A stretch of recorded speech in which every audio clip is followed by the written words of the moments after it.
암 환자들이 많이 오십니다. 근데 벌써 한 3년 전 얘기예요. 3년 전에 우리 집에 암 환자 자매님 한 분이 오셨어요. 한 분이 오셨는데 이분이 5월달경에 오셨는데 완전히 얼굴이 새카마신 분이에요. 남편이 뭐라고 그러느냐면은 간까지 다 암이 전이 돼서 3개월밖에 못 살 거라고. 신부님 마지막으로 황토집이 좋아서 왔노라고. 그래서 신부님이 좀 살려달라고. 내가 무슨 재주로 살려줘요 제가. 그래서 좀 우리 집에 내가 행복론 강의라니까 행복론 강의 좀 들으라고. 근데 마침 그때 암 환자들이 한 10분 정도 있었어요.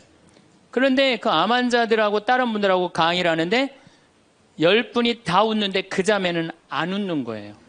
왜 안 웃느냐? 이제 3개월밖에 안 남았기 때문에 그게 너무 걱정이 되니까 내 강의가 재밌지도 않고 웃기지도 않은 거예요. 2시간 내내 무표정한 표정으로 앉아 있더라고요. 그래서 강의 끝나고 내가 자매님을 불러서 자매님 나하고 얘기 좀 하자. 자매님 뭐가 이렇게 걱정이 많으냐.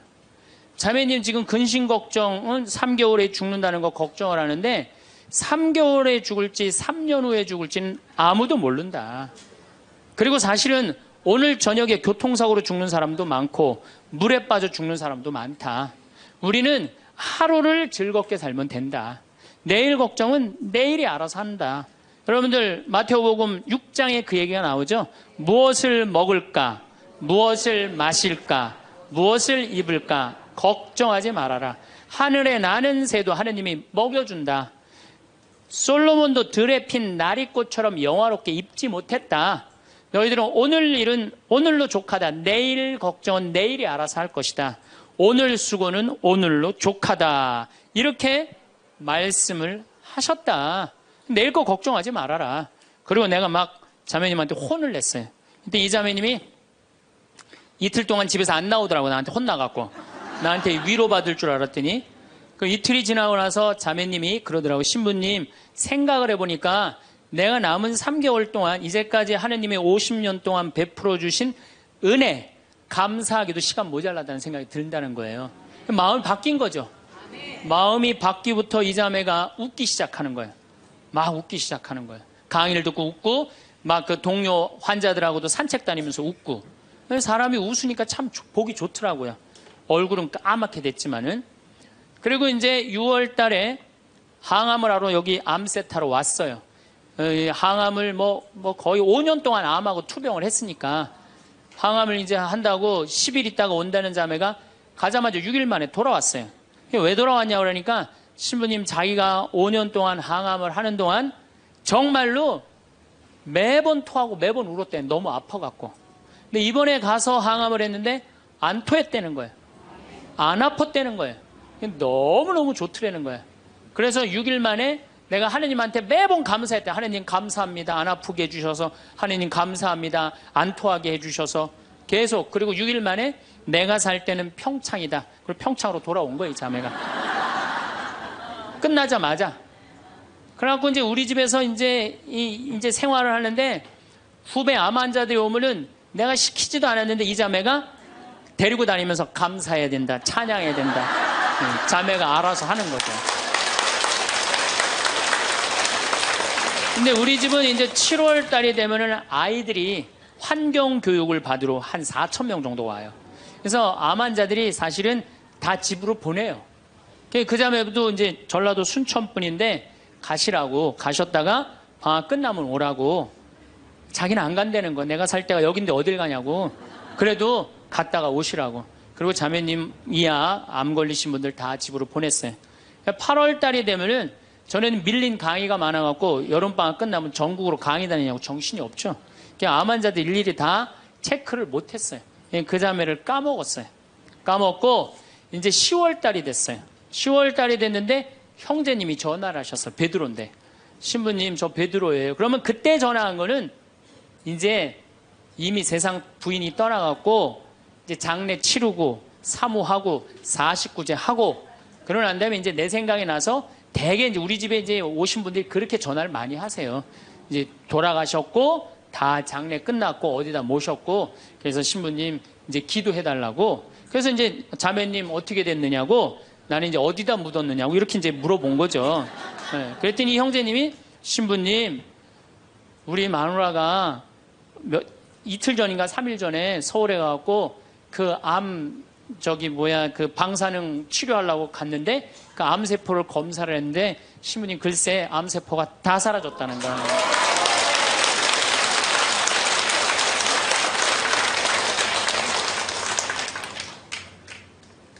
마음을 어떻게 먹느냐에 따라서 굉장히 많이 틀려요.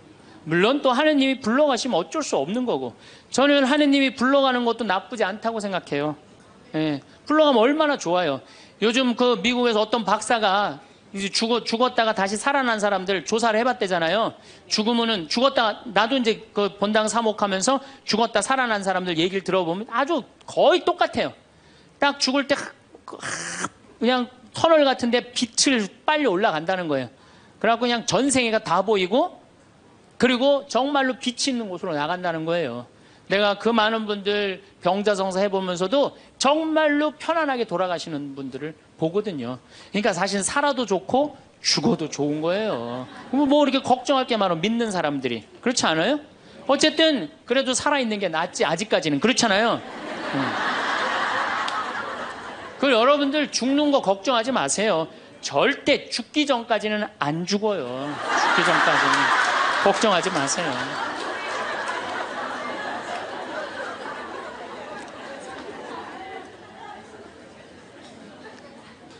축하한다고. 근데 산책을 나갔다는 거예요. 아, 그렇다고. 예. 그래갖고 이제 11월 달이 됐어요. 우리 집에 이제 은퇴 신부님들이 자주 오세요. 그래갖고 이제 은퇴 신부님들 장어를 사드린다고 내 차에 모시고 가는데 저녁에 전화가 왔어요. 근데 젊은 여자야. 신부님, 84살 먹은 신부님, 73살 먹은 신부님을 내 차에 태우고 운전을 하고 왔는데 전화가 왔는데 내가 모르는 번호야. 근데 저쪽에서 너무 이쁘고 젊은 여자가 신부님 저예요 그러는 거예요. 아니 내가 누군지 어떻게 알아. 목소리가 너무 이뻐. 그래서 실례하지만 누구시냐고 그랬더니 저쪽에서 뭐라 그러냐면, 신부님 섭섭해요. 제 목소리를 벌써 잊으셨어요 그러는 거예요. 그래서 내가 누구냐고 그러니까 저 마리아예요 그러는 거예요. 그러니까 그 자매야. 아니 목소리가 원래 이렇게 이뻤느냐고. 말만 하면 울음을 물었거든요. 신부님 나 죽으면 안 돼요 이랬던 자매인데 이렇게 밝은 목소리냐고. 신부님 제가 요즘 너무 건강이 좋아지고 너무너무 행복하다고. 그리고 재작년 5월 달에 내가 전라도 여수에 강의를 갔는데, 문수동 성당이라는 곳에 강의를 갔는데 그 자매가 순천에서 온 거예요. 갓김치를 담아서. 근데 이 자매가 나한테 전화해갖고, 신부님 자기는 너무 행복하다는 거. 뭐가 행복하냐고 하니까 드디어 파마를 했다는 거예요. 암 환자들 꿈은 파마하는 거 아니에요. 그리고 딱 봤는데 그 자매가 이뻐요. 되게 암 걸리는 사람들 특징이 뭐냐면 이뻐요. 암 걸린 사람들이 왜 이쁜지 알아요? 이쁘니까 승질을 못 내잖아요. 이쁜 척 해야 될 거 아니야. 그러니까 화나는 일이 있어도 다 참고 사는 거야. 그러니까 이쁜 사람들이 암에 많이 걸려요. 또 어떤 사람이 법 없이도 사는 사람들이 암에 많이 걸려요. 다 참고. 그게 다 암이 되는 거예요. 그걸 참고 사느냐고. 참 예쁘게 생겼어. 그 많은 분들 중에 딱 마리아 자매가 눈에 딱 띄더라고요.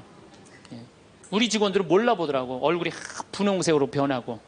나를 끌어안으면서 자기 너무 행복하다는 거. 그러니까 이 자매는 딱 끌어안았는데 내가 성령으로 꽉 차 있는 걸 느끼겠더라고요. 근데 3개월 만에 돌아가신다는 분이 지금 3년째 살고 있어요. 지금까지도. 그래서 여러분들 우리가 마음을 근심 걱정하지 말고 감사하다가 살다 보면은 우리한테는 늘 행복한 일이 벌어진다. 신부님 결혼 생활을 한번 해보세요. 얼마나 화가 나나. 여러분들 누구 때문에 제일 많이 화가 나요? 남편, 아내, 자식들 때문에 화가 나죠. 이 자식들하고 관계를 보면은 자식 그냥 아무 잘못도 없는데 자기 화나면 자식들한테 뭐라고 폭언을 쏟아붓느냐면은 다 필요 없어. 너도 필요 없어. 그러죠? 밥이 넘어가냐? 뭐 이런 말 막 하잖아요. 자식들한테. 근데 여러분들 자식들한테 화로 키우면 그 화가 자기한테 돌아옵니다. 제가 한 15년 전에 용산 전자랜드에 내 후배 신부가 전축을 산다고 그래서 전축사로 갔어요. 그때 2월 15일경이었어요. 졸업 시즌이었어요. 전축을 사러 갔는데 그날 아마 아들이 이제 졸업을 했나 봐, 중학교를. 그래갖고 컴퓨터를 사준다고 엄마하고 아들하고 나온 모양이에요. 근데 엄마는 100만 원을 들고 나오고 아들은 그 컴퓨터 앞에서 150만 원짜리 컴퓨터를 자꾸 사고 싶어 하더라고요. 그러니까 이제 아들하고 엄마가 오니까 엄마가 슬슬 열받는 거지. 아들이 그냥 100만 원짜리 사면 좋은데 150만 원짜리 자꾸 산다고 우기니까 엄마가 너무 열받으니까 이 감정을 조절하지 못하고 아들 귀싸대기를 때렸어요. 그 많은 사람들이 있는데 쫙 소리가 났어요. 난 전축 사다가 무슨 소린가 했더니 때린 거 엄마가. 그래갖고 내가 그 모자가 하는 게 하도 신기해서 전축 사는 걸 관두고 구경하기 시작했어요. 어떻게 되나. 근데 엄마가 너무 화가 나니까 이성을 잃으니까 뭐라고 그러느냐면은 너 지금부터 나한테 엄마라고 그러지 말고 아줌마라고 불러. 내 말 그렇게 안 들을 거면 아줌마라고 불러. 나 지금부터 네 엄마 아니야. 얘가 그냥 귀싸대기를 맞고 얼마나 창피해. 그 많은 사람들이 봤는데 막 울더라고 얘가. 그런데 막 울더니 계단에서 막 울더니 얘가 착한 애예요. 막 한참 생각하더니 자기가 잘못했다고 생각을 했는지 엄마한테 가갖고 엄마 미안해 내가 100만 원짜리 살게. 분명히 그랬거든 아들은. 근데 엄마는 이미 이성을 잃은 상태야. 그러니까 엄마가 웬만한 엄마는 고맙다 네가 그렇게 마음을 돌려줘서 그리고 내가 때린 거 미안하다 이래야 되는데 이 엄마는 완전히 이게 정신이 나간 엄마라 뭐라고 그러냐면 이놈의 새끼 아줌마라고 부르는데 왜 자꾸 엄마라고 부르느냐고. 여러분 그 아이가 그날 컴퓨터 얻어갖고 갈 수 있어요. 그렇지만 시간이 지나면은 아이가 엄마가 컴퓨터 사준 거 생각할까요? 귀싸대기 맞은 거 생각할까요? 5년, 10년 지나고 나면 컴퓨터 아무 생각 안 해요. 때린 것만 생각나요. 그런데 부모는 참 이상해요. 자식한테 때린 건 하나도 생각 안 하고 잘해준 것만 생각해요. 그러니까 자식은 부모한테 맞은 것만 생각하고 부모는 자식한테 잘해준 것만 생각해요. 나중에 만나면은 이게 영 딴 마음을 갖고 사는 거야. 그러니까 여러분들 중에 만약에 자식들이 화가 나갖고 만약에 내가 때렸다. 늙어서 호강받을 생각은 꿈도 꾸지 말아라. 며칠 전에 중국에서 한 엄마가 길거리에서 아이를 막 발로 차고 막 때리는 거 보셨죠? 방송에 나왔더라고요. 화로 키우면요, 걔는 나중에 그 엄마한테 화로 갚을 수밖에 없어요. 근데 우리가 왜 자식들한테 많이 더 화가 나느냐? 이유는 딱 한 가지예요. 공부 못한다는 거예요. 공부 못한다는 거. 공부 안 하고 딴짓 한다고. 사친구 때 공부 안 하고 컴퓨터 게임이나 하고 더욱이 눈 동그랗게 뜨고 부모한테 덤비면 화가 나요 안 나요? 나죠? 그리고 그냥 문 쾅 닫고 자기 방에 들어가고 나오지도 않으면 속에서 불 나지 않아요? 근데 여러분들 자라면서 사춘기 때는 그러는 게 당연한 거예요. 사춘기 때는 방황할 수 있는 권리가 있는 아이들이에요. 사춘기 때는 자기가 방황하는 게 당연한 거예요. 얘네들은 권리예요. 방황하는 게. 혼란스러운 게. 근데 엄마들이 그걸 허락을 안 해. 내가 좀 마음이 산란하고 그냥 몸도 막 변하고 그냥 정신도 이상하고 여자 보면 가슴이 흥분되고 막 그래갖고 학교도 가기 싫고 그래갖고 그냥 마음이 산란해갖고 오늘은 학교를 하루 접고 명동에서 좀 고민 좀 해야 되겠다. 학교를 하루 안 갔어. 학교 선생님이 엄마한테 애가 학교 안 왔다고 그냥 찾아보니까 명동에서 그냥 애가 그냥 왔다 갔다 하는 거야. 엄마 미치는 거죠. 엄마 뭐라 그래? 예, 너 방황은 나중에 지금 공부하고 방황을 엄마가 명동에서 대신해 줄 테니까 너는 지금 뭐 해야 돼? 공부해야 돼. 얘는 방황할 자격도 없는 거예요. 우리나라 애들은. 우리나라 애들은요 부모를 마귀로 보는 거. 마귀로. 자기를 괴롭히는 마귀로 보는 거예요. 부모가 어디 있어요. 사실은 여러분들 자식들한테 욕심만 포기하면요 자식들하고 싸울 일 하나도 없어요.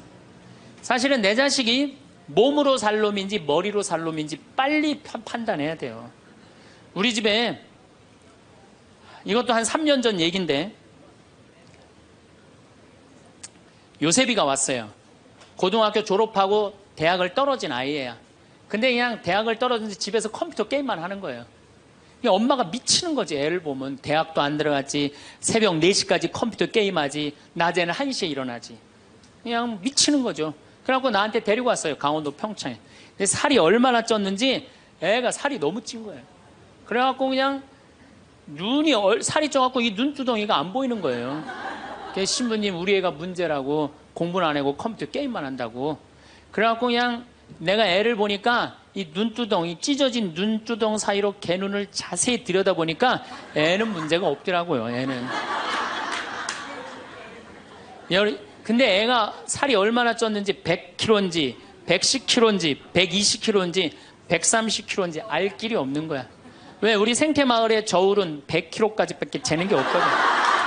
올라가면 막 뱅글뱅글 도는 거 저울이. 그래서 내가 고추 빨 때 방앗간에 나갈 때 달아봐라. 그래서 달아봐. 그랬더니 얘가 몇 킬로가 나냐? 130kg가 나서 130kg. 그래갖고 일단은 하여튼 놔두고 가라고. 그래갖고 이제 엄마는 갔어요. 엄마는 가고. 근데 애가 참 건강한 애예요. 정신도 맑은 애 아이고. 부모 입장에서 문제인데 내 눈에는 문제가 아니더라고. 너 밭에 나가서 일 좀 해라. 그래갖고 이제 다 큰 애니까 밭에 나가서 일을 하고 일주일 지나고 난 다음에 관리장한테 물어봤어요. 걔 어떠냐고 요셉이. 그랬더니 관리장이 넘버 원이라는 거예요. 엄마는 문제라고 데리고 왔는데 우리 생태마을의 관리장은 넘버 원이라는 거. 일도 잘하고 성격도 좋고 기가 막히더라고. 어떻게 일을 잘하냐 하니까 애가 힘이 좋아갖고 물건도 잘 게으름을 안 핀다는 거예요. 게으름을. 여러분들 얘가 몸으로 살래요? 머리로 살래요? 몸으로 살래죠? 몸으로 살래를 머리로 살라 그러면 얘가 머리가 돌 것 같아 안 돌 것 같아요? 그러니까 내가 몸으로 살지 머리로 살지 빨리 구분할 줄 알아야 돼요. 그래갖고 애가 너무 괜찮으니까 6월 달에 우리 생태마을에 앞에 강이 흐른단 말이에요. 거기서 래프팅을 합니다. 그래서 래프팅 가이드를 자격증을 따라고 그랬어요. 그랬더니 우리 래프팅 가이드 팀장이 신부님 다른 아이는 다 따도 얘는 못 땁니다. 왜냐하면 이 가이드 자격증 체육학과 애들이 따는 거거든요. 배를 뒤집었다가 폈다가 강물에 뛰어 들어갔다가 강물에 또 올라오고 그래야 되는데 130kg짜리가 강물에 한번 빠지면 그만이지 어떻게 자격증을 땁니까? 그래도 우리가 협회 사람들하고 잘 아니까 좀 어떻게 좀 따게 좀 해라. 그래갖고 가이드를 자격증을 보냈는데 얘가 금요일날 따갖고 왔어요. 기가 막힌 거죠. 어떻게 땄냐 그러니까 그 주간에 비가 오지 않아갖고 배가 강바닥에 단 거야. 그래갖고 그냥 들어왔다 나갔다 자격증 따갖고 왔어요. 그리고 아이가 가이드를 하는데 인기가 최고예요. 최고. 너무너무 잘하는 거 아이가. 그래갖고 이제 9월 달에 엄마가 와서 보니까 아들이 130kg짜리니까 116kg가 된 거야. 살이 홀쭉 빠지고 눈빛이 초롱초롱해진 거야. 그러니까 엄마가 가자 공부하러.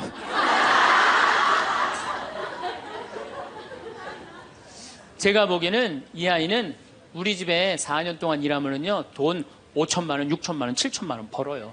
왜냐하면 우리 집에 일하면 돈 주거든요. 그럼 그 돈 모아갖고 사업을 해도 얘는 잘하는 애예요. 꼭 공부로 승부 걸 아이가 아니거든요.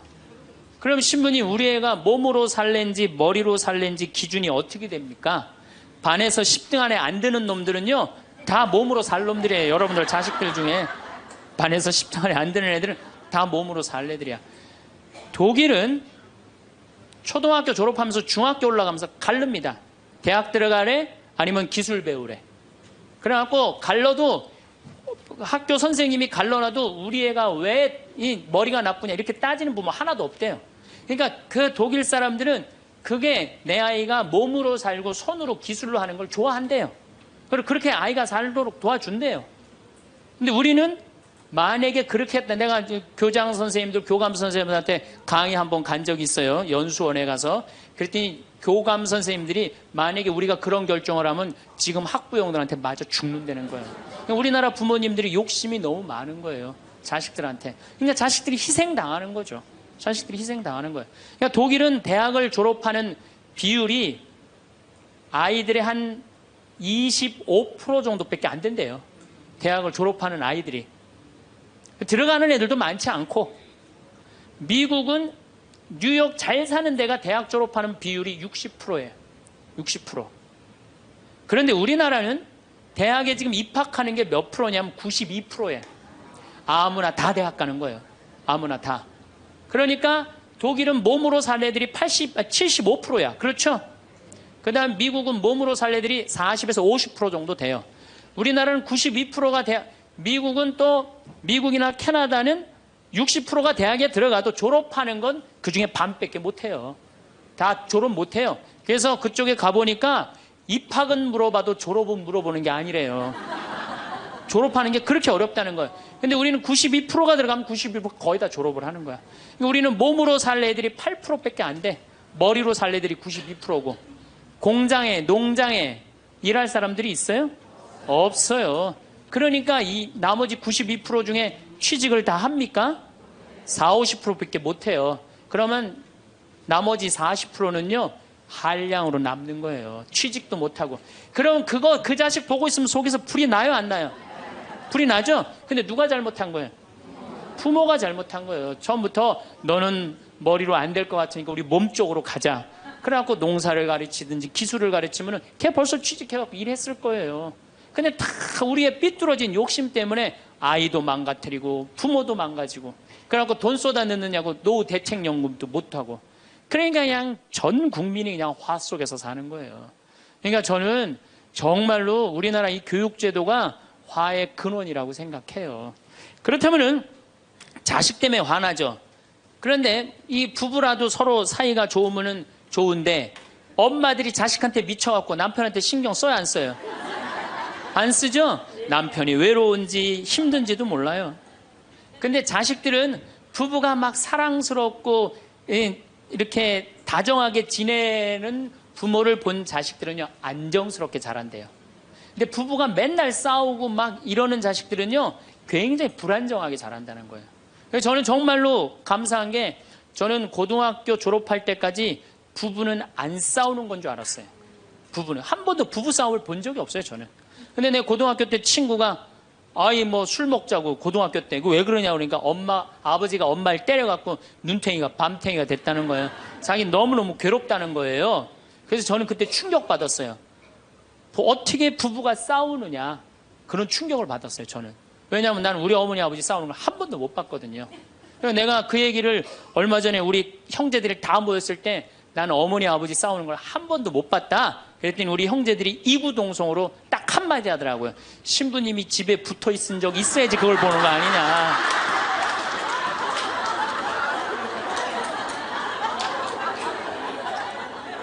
어쨌거나 저는 본 적이 없어요. 저는 굉장히 긍정적으로 잘할 수 있는 거죠. 근데 우리나라 남자들은 참 불쌍해요. 돈은 죽어라 벌지만 그 돈을 마음 느긋하게 써볼 수가 없어요.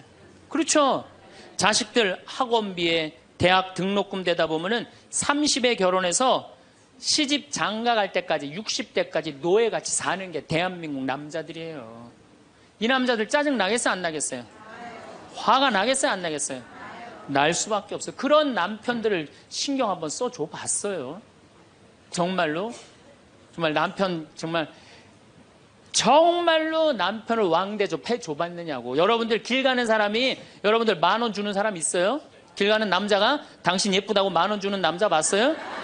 근데 여러분들 남편은 그냥 한 달에 뼈가 빠지게 벌어갖고 200만 원이든 300만 원이든 400만 원이든 갖다 바치잖아요. 그러면 그 남편한테 감사해야 될 거 아니야. 근데 그냥 감사는 안 하고 그냥 남의 김치찌개도 그냥 제대로 안 하면 그냥 못 끓이고 그냥 자식이라고 있는 거 학원 다니다 보면은 밤 12시에 얼굴 보기도 힘들어요. 아버지가 자식을 키우고는 있지만은 다정한 자식을 구경하기가 힘들어요. 또 사춘기만 되면 이 자식들이 아버지한테 부드럽게 합니까? 반항하고 틱틱거리고 그러면은요, 우리나라 남자들은 갈 데가 없는 거야. 그래서 40대 남자들이 자살률이 세계에서 1위인데 우리나라 여자보다 몇 배가 많이 죽느냐면 3배가 많이 죽어요. 우리나라 40대들은 갈 데가 없는 거예요. 갈 데가. 외로운 거죠. 또 여성들도 마찬가지야. 난 우리나라 여자들도 불쌍해. 이게 다 교육 때문에 그래. 교육 때문에. 자식이 막 사춘기 때 막 생 난리를 치고 막 그럴 때 여러분들은 몇 살이 될까요? 45, 50 왔다 갔다 하죠? 그럼 여러분들은 자식은 사춘기지만 여러분들은 뭐예요? 갱년기야. 그러니까 갱년기가 되면 사실은 굉장히 케어가 필요한 거예요. 여러분들 굉장히 돌봄이 필요한 나이예요. 막 피부 처져요, 안 처져요? 눈두덩 쳐져요, 안 쳐져요? 눈가 쳐져요, 안 쳐져요? 볼 쳐져요, 안 쳐져요? 이깔 쳐져요, 안 쳐져요? 그러니까 그렇게 처지는 거 거울에 이렇게 보고 앉아있으면 어떤 얼굴이 되냐면 이런 얼굴이 돼요.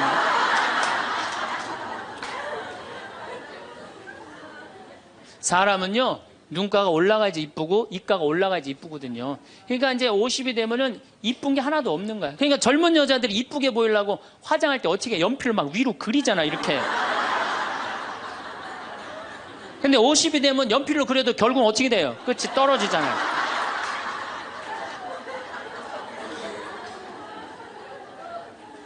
하지만 우리나라 이 갱년기의 여성들은 자신의 고통, 번뇌 뒤로 하고 감추고 희생합니다. 묻어두는 거예요.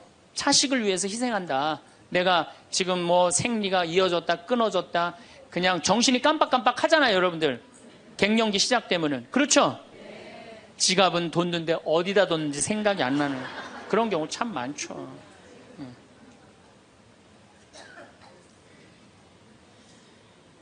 그러니까 자기만 희생한다고 생각을 하니까 화가 나는 거예요.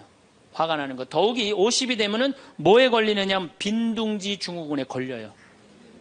자식 공부하러 나가고, 그렇죠? 남편 돈 벌러 나가고, 자기는 50 되면은 아무도 옆에 없는 것 같은 외로움 속에 자기가 이제 빠지는 거죠. 그러면 이제 자식 보면 막 화가 나는 거예요. 남편 봐도 화가 나고, 몸에는 막 테스토스테론이 나와가고 힘은 흘러 넘치고, 그러니까 막 소리 지르는 거예요. 그러니까 50 넘은 여자 중에 여자 같은 여자는 없고 전부 다 깡패 같은 여자들만 있는 거예요. 50 넘은. 그래서 나는 이 부부들 보면은 참 재미난 게 성당에서 내가 보면 얼굴도 예쁘고 정말로 상냥해요. 이 음식 반찬도 맛있게 하고 그럼 남편하고 술 한잔 하면서 형제님 행복하다고 저렇게 이쁘고 상냥하고 괜찮은 여자랑 살아서 정말로 부럽다고 그러면은 형제님들 대부분이 뭐라고 그러냐면 신부님 부러우세요? 너무 부럽다고 그러면은 형제님들이 뭐라고 그러냐면 데리고 가세요.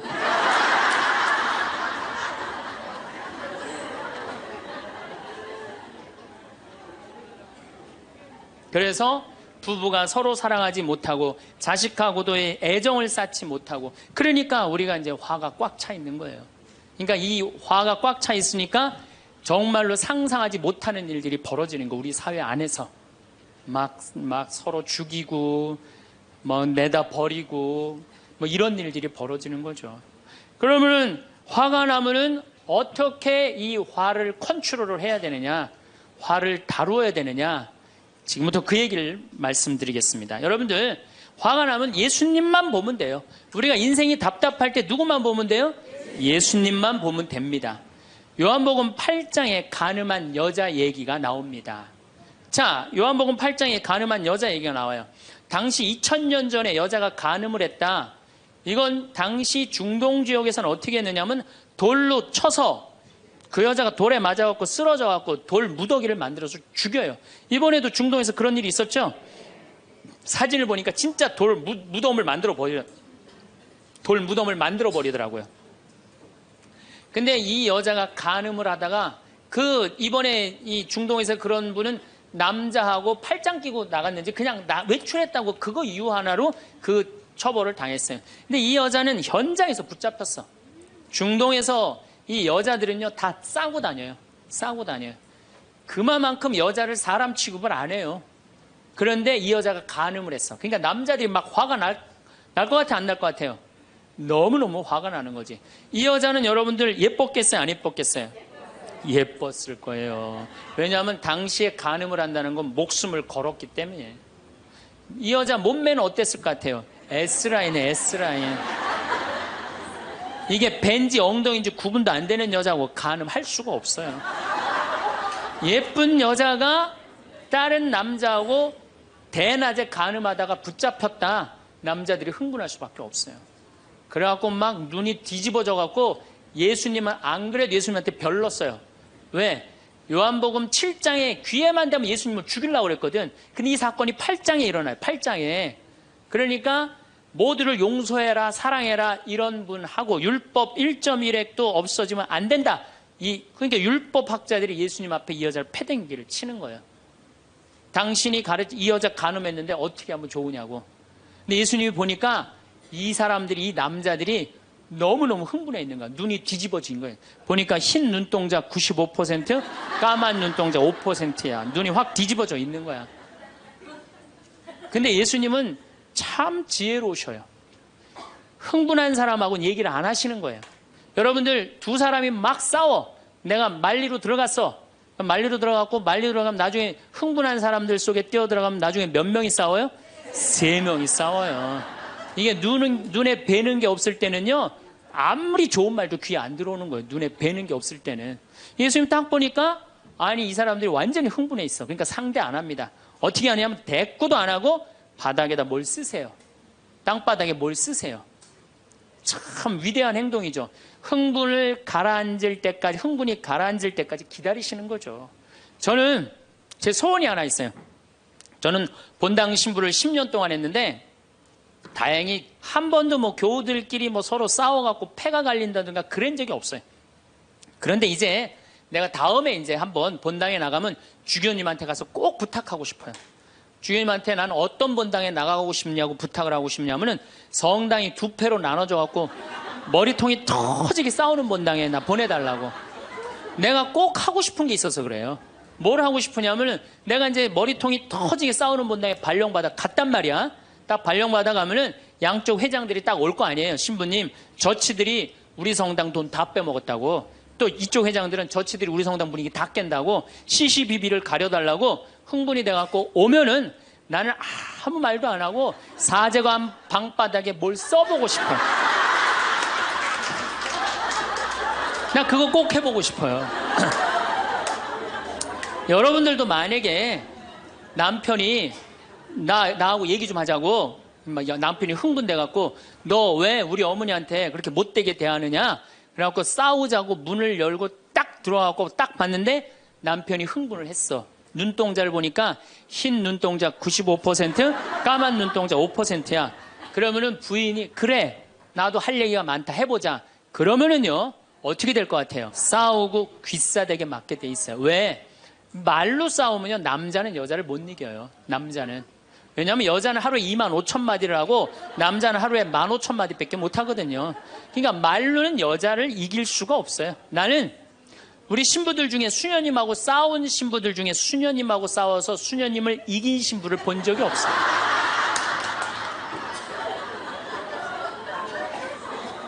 말로는 안 되는 거예요. 그러니까 여러분들, 남편이 흥분해갖고 딱 나하고 얘기하자 그러면 여러분들은 아무 대꾸하지 말고 방바닥에 뭘 쓰세요. 뭐 할 때까지? 남편 흥분 가라앉을 때까지. 예수님은 땅바닥에 쓰시는 거예요. 사실은 그거는 다른 뭐 아주 신학교 있을 때 뭐 많이 배웠죠. 뭘 써셨을까? 예수님이 과연 뭐 별 얘기를 들었는데 다른 의미는 아니고 흥분이 가라앉을 때까지 기다리신 거예요.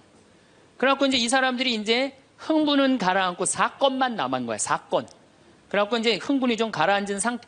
여러분들 아무리 화가 나도 열만 심으면요, 웬만하면 흥분이 가라앉아요. 그 열을 못 쉬어서 흥분이 터지는 거죠.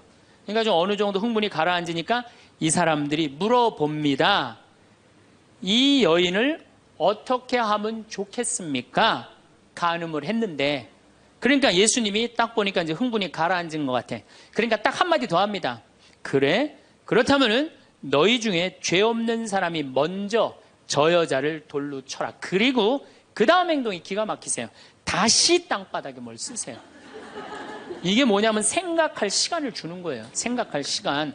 여러분들 만약에 자식을 막 혼냈어. 너 한 번만 더 게임하면 엄마가 저 컴퓨터 부셔버린다고.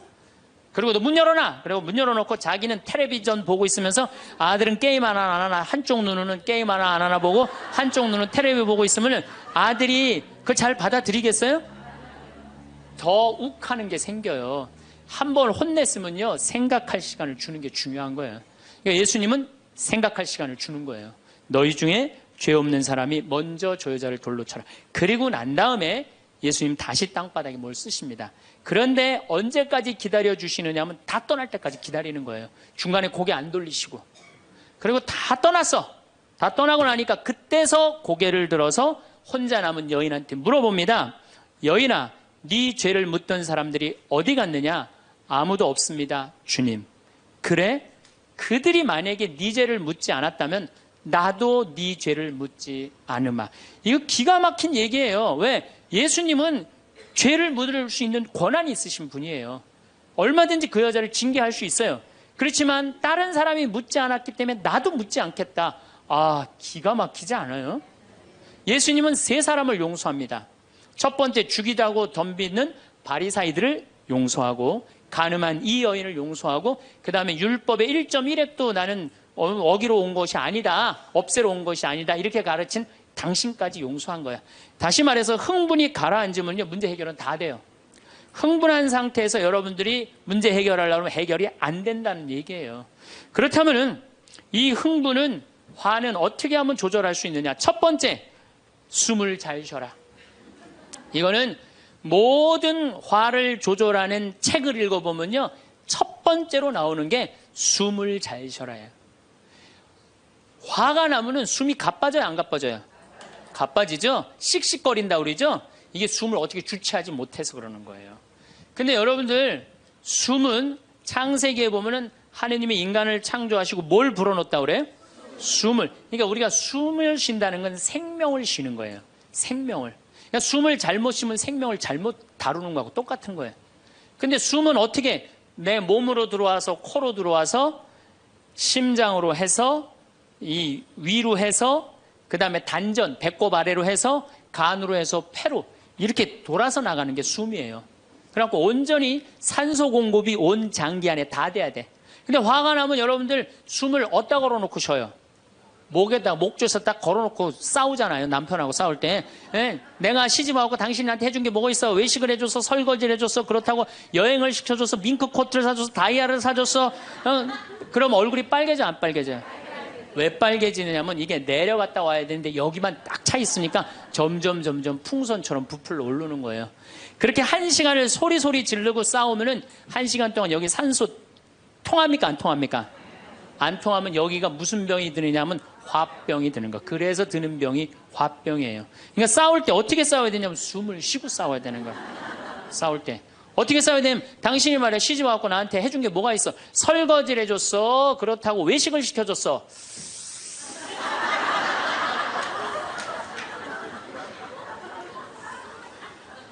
그렇다고 나 밍크 코트를 사줬어, 아니면 다이아를 사줬어. 당신 나한테 해준 게 뭐 있어? 내 시집 와서 고생만 했지.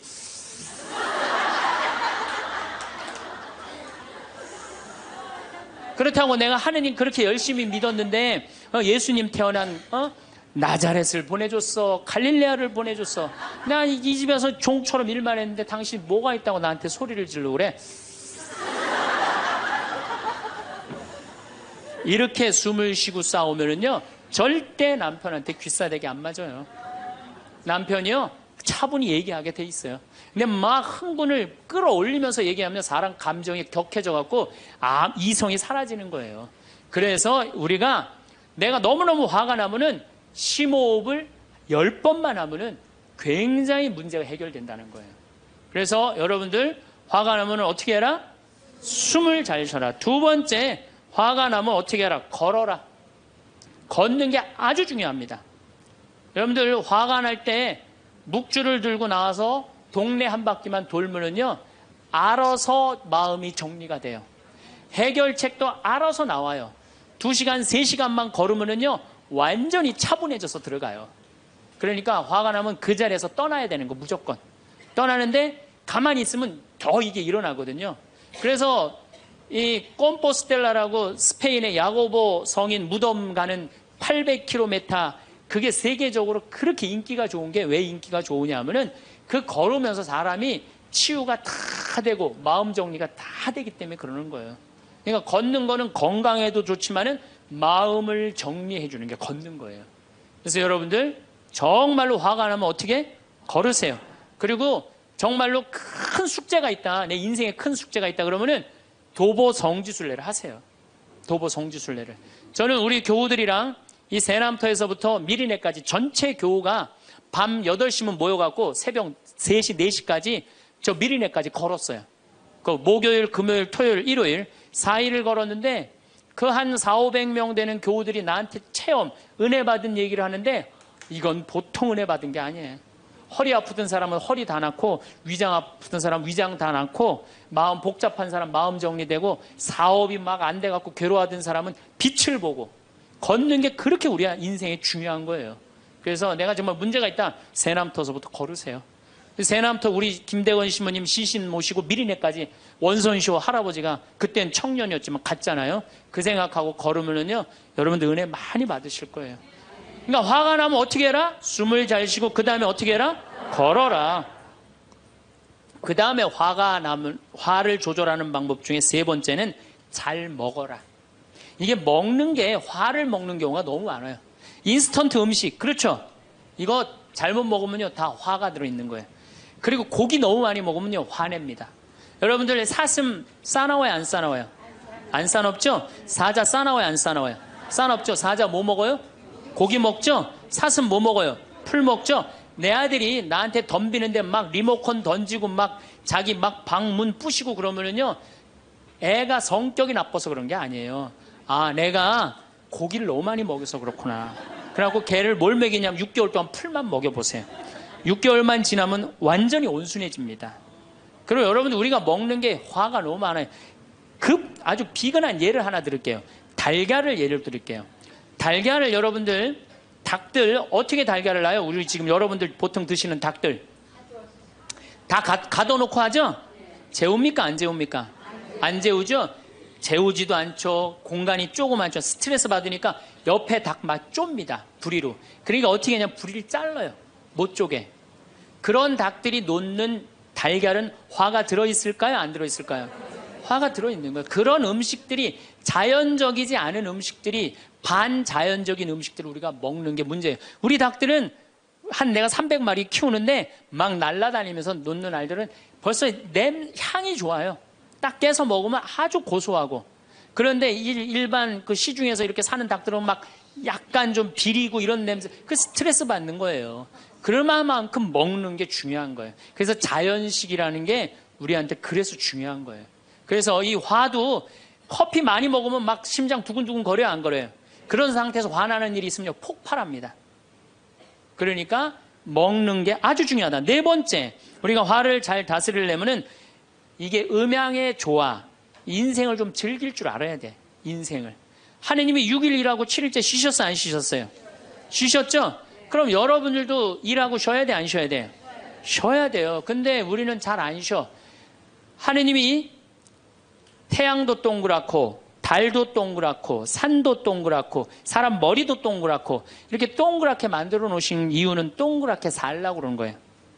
그런데 우리 평창에 내가 생태마을에서는 운전하고 읍내에 나가면은 한 번도 빵빵거리는 소리를 못 들어요. 근데 서울만 딱 오면은 여긴 다 네모나고 삐죽해. 그러니까 네모나고 삐죽한 거 보는 사람들 딱 1초만 늦게 출발해도 빵빵거리고 난리도 아니에요. 그러니까 여러분들 음양의 조화를 잘 이루어야 돼요. 남녀 뭐 쉬는 거 이런 게 굉장히 중요한 거거든요. 그래서 좀 어디 가서, 그러니까 우리 생태마을 같은데 1년에 일주일씩 와서 조용히 기도하고 쉬고 가면은 영혼이 편안한 거죠. 그러니까 여러분들 지금 나이 60 드신 분들 60년 일했으면 나머지 인생은 즐거워야 돼, 안 즐거워야 돼? 즐거워야 돼. 그러니까 그런 음양의 조화를 잘 해야 된다. 다섯 번째, 제일 중요한 거, 화가 안 나는 최고 좋은 길은 뭐냐면 자기 자신한테 잘해주면 돼요.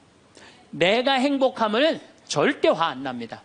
얼마 전에 우리 집에 대장암으로 온몸에 퍼져서 돌아가신 분이 계세요. 자매님이 나보다 1살 많은데 죽기 일주일 전에 나를 딱 끌어안고 울면서 이런 말을 했어요.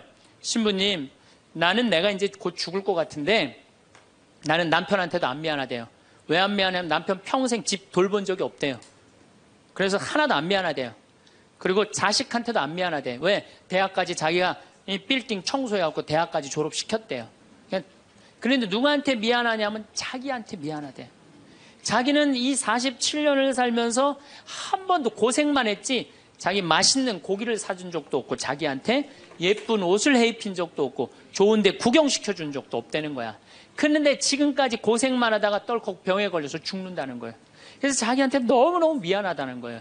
근데 이제 죽는다는 거예요. 자기한테 한 번도 잘해준 적이 없는데 너무 자기한테 미안하다는 거예요. 여러분들한테 잘해줘야 될 것 같아요? 안 잘해줘야 될 것 같아요? 괜히 그냥 참고 인내하면서 승질은 승질대로 부리고 그러실 필요 하나도 없어요. 이제 여러분들한테 맛있는 거 있으면 사주세요. 그렇죠? 예쁜 옷 있으면 사 입히고, 여러분한테 좋은 데 있으면 구경도 좀 시켜주고, 저는 저한테 잘해줍니다. 왜 잘해주느냐 하면은 나는 본당을 떠나 있기 때문에 본당 총회장님도 없고 부회장님도 없고 성무회장님도 없어요. 그러니까 나 고기 먹고 싶으면 사주는 사람 아무도 없어요. 내가 고기가 먹고 싶으면 내가 사줘요. 베네딕토 고기 먹고 싶냐? 가자. 내가 오늘 사줄게. 난 내가 데려와서 내가 사줘 나한테. 그러니까 스트레스 받는 일이 없는 거예요. 남한테 섭섭한 것도 없고. 그래서 제가 항상 하는 얘기지만 집에서는 엄마가 행복해야 돼. 그래야지 자식이 행복한 거예요. 집에서는 아내가 행복해야 돼. 그래야지 누가 행복해? 남편이 행복한 거예요. 집에서는 며느리가 행복해야 돼. 그래야지 누가 행복해? 시어머니가 행복한 거예요. 그러니까 여기 계신 여러분들이 행복해야지 대한민국이 행복한 거예요. 이제는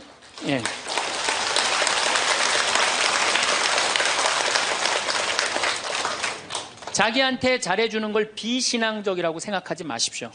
온 세상을 얻는다 해도 자기 목숨을 잃으면 아무 소용이 없다. 그러셨죠? 그러니까 여러분들한테 잘해주시고 내가 행복해야지 그 행복을 가지고 온 세상에 나눠줄 수 있다는 사실 잊지 마시고 여러분들 행복하시기 바랍니다. 감사합니다.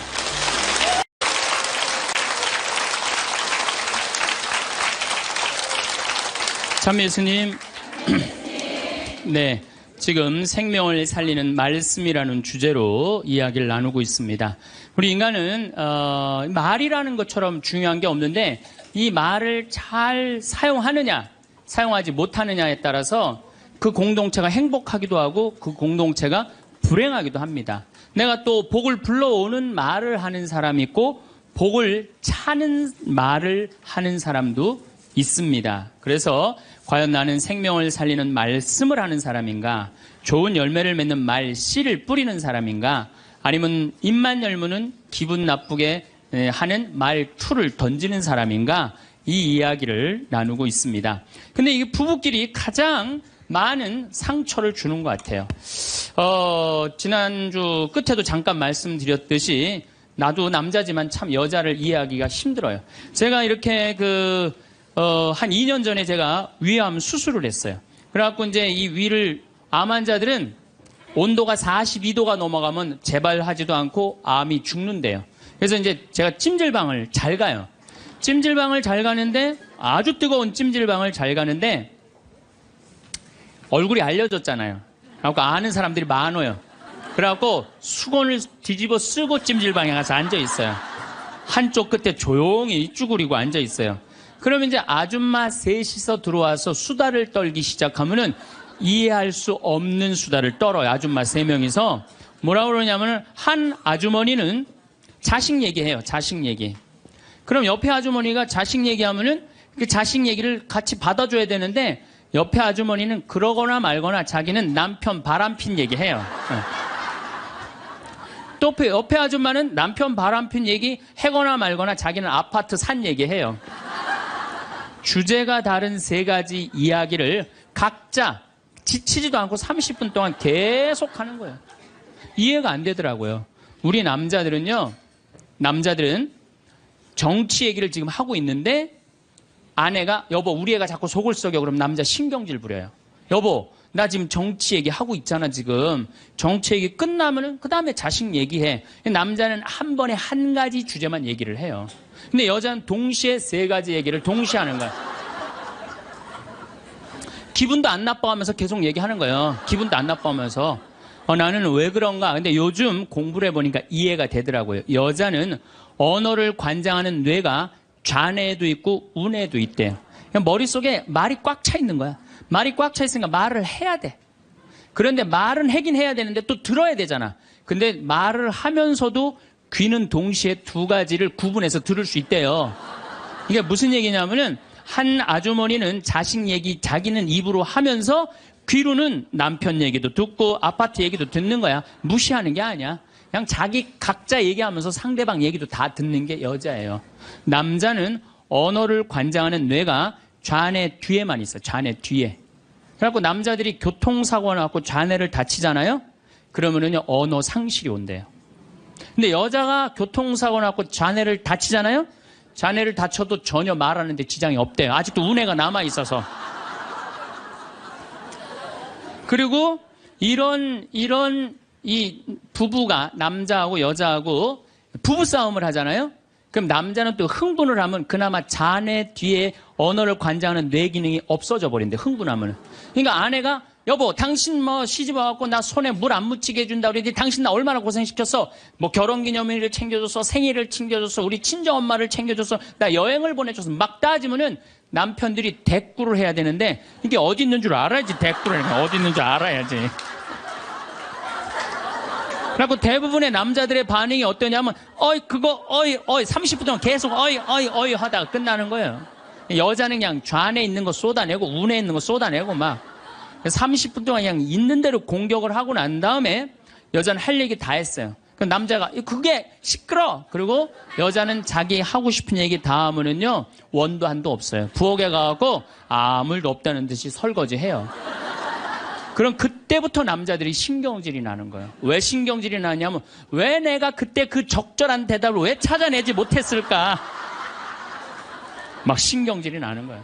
그래갖고 막 쇼파 던지고 신경질을 부리면은 아내가 부엌에서 아무 일도 없다는 듯이 아내가 한마디 해요. 나와서 이 사람은 무슨 말만 하면 승질을 부린다고. 그러니까 말싸움으로 아내를 이길 수가 없어요. 남자는요 여자하고 말싸움 해갖고 이길 수가 없어요. 나는 우리 천주교 신부 중에 수녀님하고 싸워갖고 이겼다는 신부를 본 적이 없어.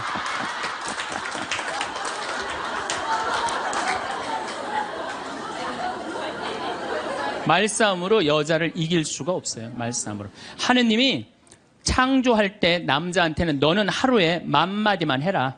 10,000마디만 해라. 창조할 때 그렇게 창조하신 거예요. 10,000마디만 하라고. 여자는 하루에 너는 25,000마디 해라. 25,000마디 해라. 그러니까 하느님이 10,000마디만 하라고 창조한 남자는 출근해갖고 직장에 가면 10,000마디 해요. 이 말 저 말 하면은 벌써 10,000마디 끝나. 집에 들어오면 더 이상 말할 수가 없어. 아니 하느님이 10,000마디만 하라고 그래서 10,000마디만 하고 들어온 거야. 집에 들어와서는 더 이상 할 얘기가 없는 거예요. 할 의무 끝냈어. 근데 우리 여기 있는 자매님들도 남편 출근하고 애들 학교 가도 혼자 있으면서도 10,000마디 해요. 멸치 대가리 따면서 너는 어디서 잡혀서 우리 집에 왔니? 꽁치 다듬으면서 너도 어디서 잡혀서 왔니? 그리고 막 텔레비 보면서도 텔레비하고도 얘기해요. 그냥 텔레비하고도 얘기해요. 막 텔레비하고도 얘기하고 그렇게 10,000마디 해요. 10,000마디 하고 저녁에 이제 몇 마디가 남았냐면 15,000마디가 남은 거야. 이 15,000마디를 누구하고 하고 싶으냐면 남편하고 하고 싶은 남편. 그래갖고 저녁 차려주고 남편한테 여보 그 옆집 여자 말이야. 오늘 저녁에 같이 저녁 찬거리를 사러 시장에 나갔는데 그 여자는 김치찌개 거리를 돼지고기 한 근만 사면 되는데 5근이나 사고 정신 나간 여자야. 그러니까 그냥 살림이 그 모양이지. 이랬는데 남자는 이미 더 이상 말하기 귀찮은 거예요. 그래서 남편이 한마디 해요. 쓸데없는 소리 하지 말고 부엌에 가서 국이나 더 떠오라고. 그럼 여자는 미치는 거예요. 아직도 15,000마디가 남아있는데 국 떠오라고 그러면 미치는 거예요. 근데 저도 이 말에 저도 동감을 해요. 왜냐하면 저는 10,000마디만 하게 창조된 인간이잖아요. 그런데 나는 이렇게 강의를 하면 10만 마디를 해요. 10만 마디. 10만 마디라니까 사실은 난 사제관에 우리 생태마을에서 강의하고 사제관에 딱 밥 먹으러 저녁에 내려가잖아요. 한마디도 하기 싫어요. 한마디. 근데 우리 밥 해주는 자매님이 밥하고 난 다음에 뭐 이런저런 얘기할 거 아니에요. 뭐 개도 내가 5마리 키우니까 개 얘기도 하고 뭐 좀 대꾸하기가 싫은 거예요. 그래서 한동안 대꾸를 안 했어요. 대꾸를 안 하니까 굉장히 기분이 나쁘잖아요. 신부님이 대꾸를 안 하니까 안 되겠더라고요. 그래서 하루는 불러서 내가 얘기를 했어요. 남자는 하루에 10,000마디만 하게 창조됐는데 내가 10만 마디를 한다. 그래서 나는 정말 대꾸하기가 싫다. 한마디도 하기 싫다. 그냥 밥만 먹고 싶다. 나한테 앞으로 말 시키지 말아라. 제가 얘기를 했어요. 얘기를 했는데도 그래도 우리 자매님도 여자인지라 말을 하잖아요. 그럼 막 말을 하는데 내가 얘기했는데 말하니까 신경질을 하잖아. 내가 인상을 딱 쓰면은 자매님이 한마디예요. 신부님 대꾸하라는 게 아니야. 그냥 나 떠드는 거니까 그냥 밥만 먹으라는 거야.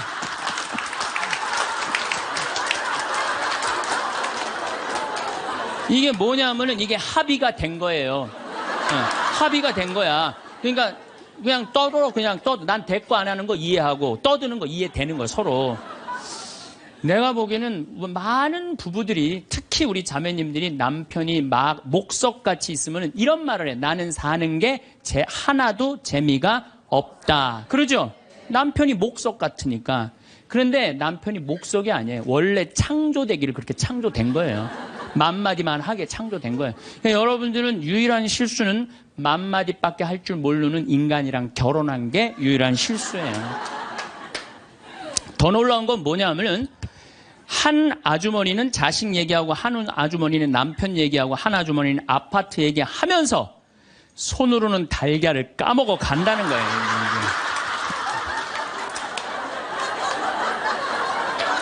아, 이거 대단하지 않아요? 달걀. 여러분들 남편한테 이번 추석 때나 뭐 어느 때 한번 시켜보세요. 달걀 좀 까줘 그러면 남편은 어떻게 하는지 알아요? 달걀만 까요. 그것만 쳐다보고. 그 말 시키면 남편이 뭐라 그래요? 지금 달걀 까잖아 지금. 남자는요 한 번에 한 가지밖에 할 줄 몰라요. 동시에 두 가지를 못해요. 근데 여자는 특성상 밥 올려놓고 찌개 올려놓고 다듬어야 되고 나물 다듬어야 되고 반찬해야 되고 동시에 여러 가지를 할 수 있어요. 그래서 집에 전화가 오잖아요. 전화가 오면은 아빠가 전화를 받으면 테레비 소리가 크면은 아빠가 한마디 해요. 시끄러워. 테레비 소리 줄여. 그러죠? 또 애들 시끄러우면 아빠 통화하니까 가만히 있으라고 그래요. 그 남자는 전화만 해요.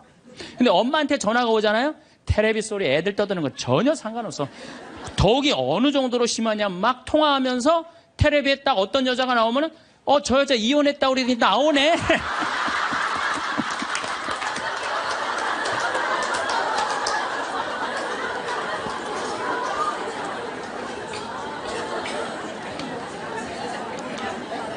이게 무슨 얘기냐면은 언어에 있어서 여자가 남자보다 뛰어납니다. 언어에 있어서. 제가 한번 뭐 고등학교 강의를 갔는데 한 10년 전 얘기예요. 강의를 갔는데 그해 경기도에 영어 선생님 172명을 뽑았는데 여자가 170명, 남자가 2명 됐대요. 언어에는요 여자가 탁월한 능력을 갖고 있어요. 그러니까 남자는 말주변이 없어. 말주변이 없게 돼 있어요. 근데 문제는 언어만 뛰어난 게 아니에요. 여자가 시각도 뛰어나요. 시각도. 우리 눈에는 광수용체가 있어. 빛을 받아들이는 수용차, 짝대기, 사각형 짝대기가 1억 3천만 개가 있어요. 이게 남자, 여자가 다 있어요. 근데 이 1억 3천만 개는 하얀색, 빨간색, 까만색, 파란색만 구분하는 거예요. 그러니까 남자들은 이 광수용체 1억 3천 거, 요것만 있어요. 그러니까 남자들은 색깔 구분을 4가지만 해요. 남자는 회색도 하얀색, 베이지색도 하얀색, 하얀색도 하얀색이야.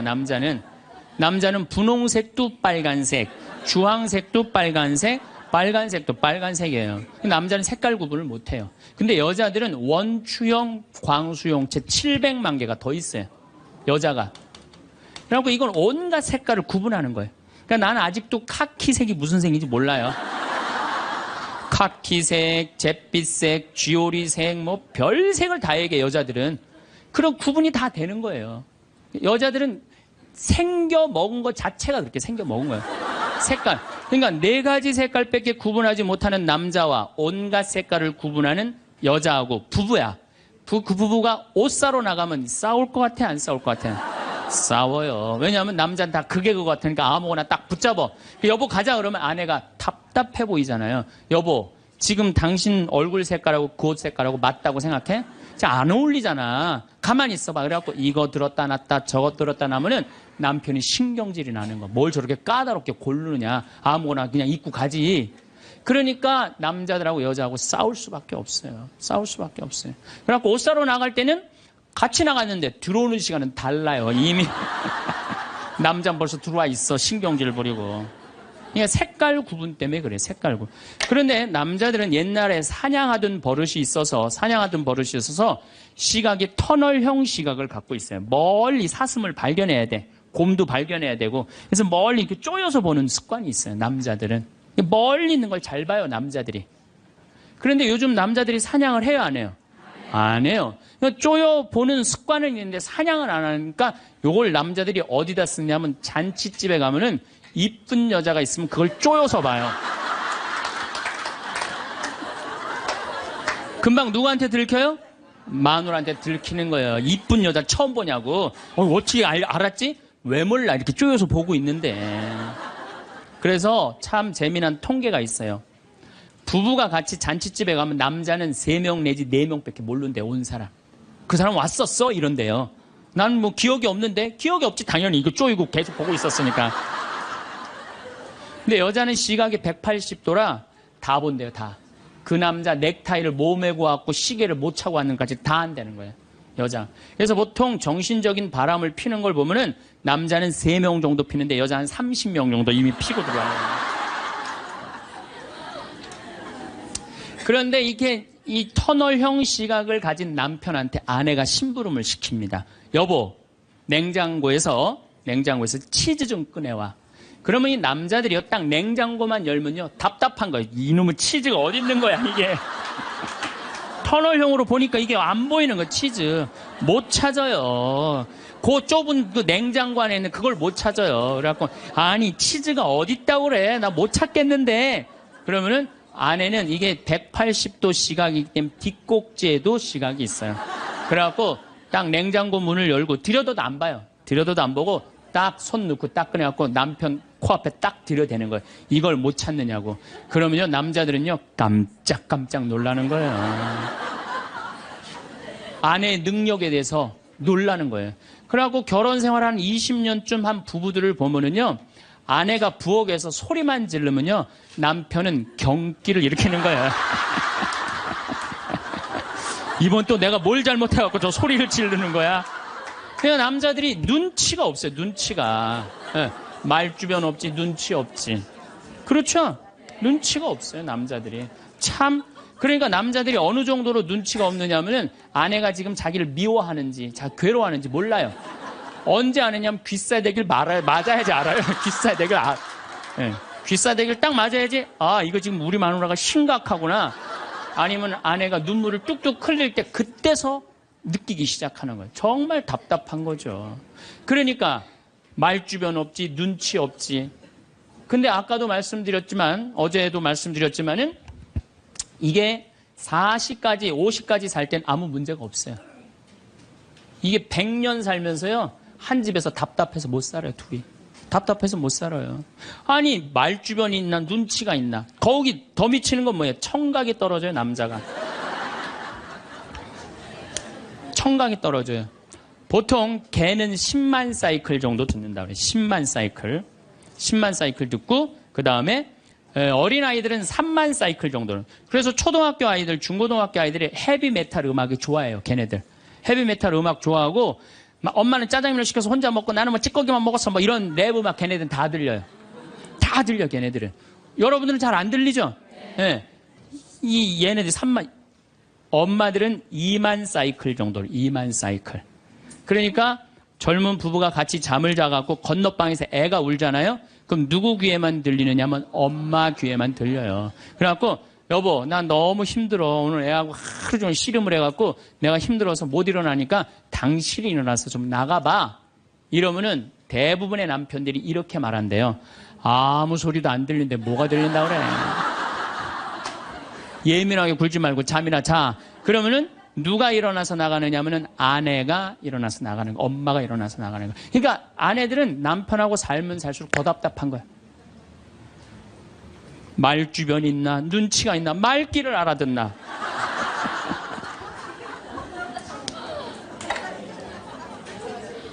그러니까 이제 한 집에서 할아버지하고 할머니하고 한 집에서 사는 할머니, 할아버지야.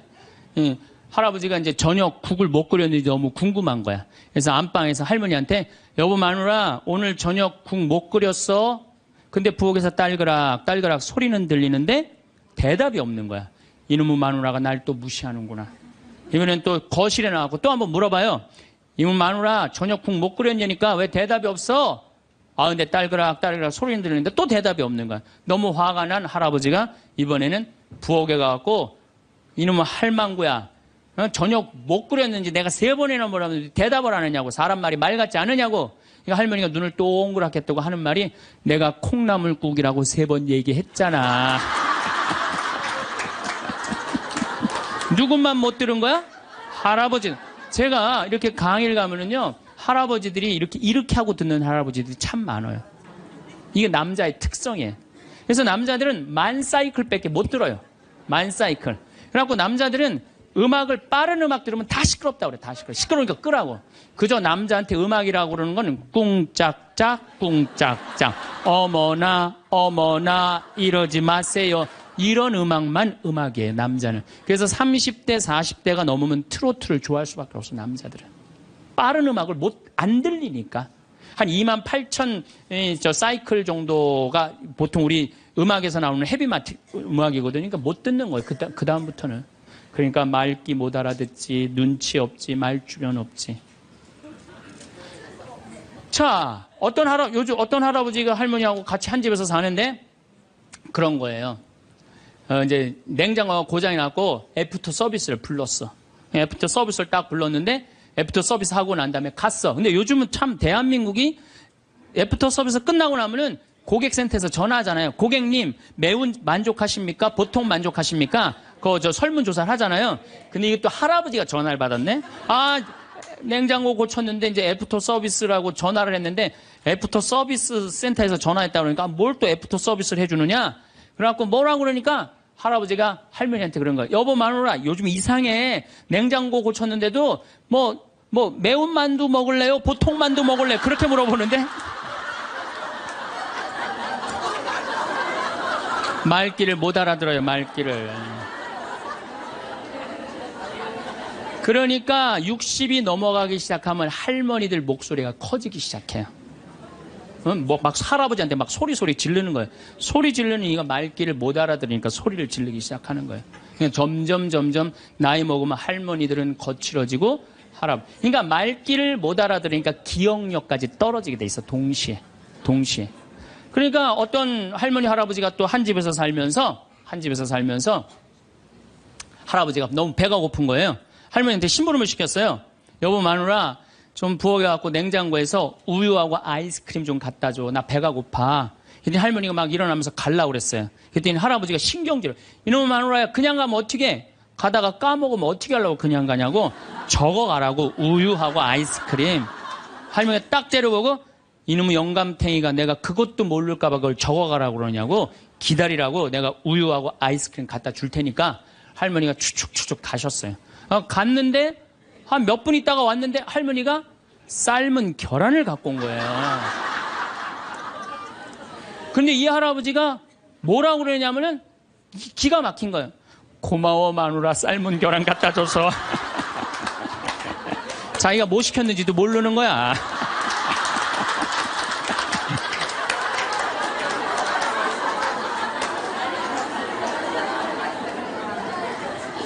자, 여러분들 남자하고 여자는 이렇게 달라요. 그리고 50이 넘어서면서부터 여자가 능력이 뛰어나요. 여자가. 그러니까 남자는 사실은 말주변도 없지, 눈치도 없지, 말귀도 못 알아듣지. 여기 지금 형제님들 몇 분 오셨는데 내가 60 넘어갖고 100살까지 집에서 안 쫓겨나고 살 수 있는 비법이 하나 있어요. 내가 마누라 옆에서 붙어서 사는 비법이 하나 있어. 내가 그거 비법을 알려드릴 테니까 여기 형제님들 내가 알려주는 대로 사시면 돼요. 그저 비법이라는 건 뭐냐면은 마누라가 시키는 대로 하고 사세요.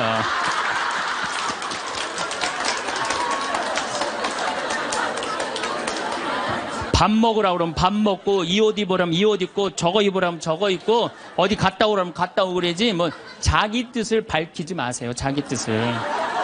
그래야지 안 쫓겨나고 살 수 있어요. 시키는 대로 하고 살면 돼, 시키는 대로. 그래서 여러분들, 혹시 우리 자매님들, 내 남편이 참 목석 같다. 오늘 이해가 돼요, 안 돼요? 이해가 되죠? 구박하지 마세요. 원래 생겨 먹은 게 그런 거니까. 아니, 본질적으로 말을 하기 싫어하는 게 남자야, 남자. 남자들은 또 고민을 하잖아요? 그럼 여자들은 고민을 하면 말을 해야지 고민이 풀려. 근데 남자들은 고민을 하면 가만히 있어야 돼요. 그러니까 로댕에 생각하는 사람이 100년 전에 이러고 있는데 아직도 이러고 있대잖아, 아직도. 생각하는 사람. 그러니까 여러분들 남편이 말이 많지 않더라고 그래도 너무 구박하지 말라는 거예요. 여러분들 남편이 집안에서 물건을 못 찾더라도 좀 구박하지 말라는 거예요.